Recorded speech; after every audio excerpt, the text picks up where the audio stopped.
راہ میں جہاد کرنے سے تمہیں زیادہ عزیز ہوں تو ٹھہرے رہو یہاں تک کہ اللہ اپنا حکم یعنی عذاب بھیجے، اور اللہ نافرمان لوگوں کو ہدایت نہیں دیا کرتا۔ جن لوگوں نے ایمان کے بدلے کفر خریدا وہ اللہ کا کچھ نہیں بگاڑ سکتے، اور ان کو دکھ دینے والا عذاب ہوگا۔ اور کافر لوگ یہ نہ خیال کریں کہ ہم جو ان کو مہلت دیے جاتے ہیں تو یہ ان کے حق میں اچھا ہے، نہیں،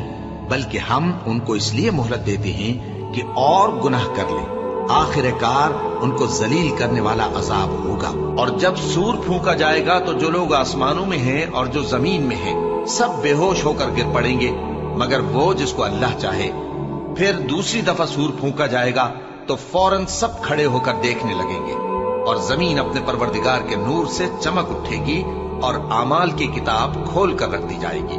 اور پیغمبر اور دوسرے گواہ حاضر کیے جائیں گے، اور ان میں انصاف سے فیصلہ کیا جائے گا،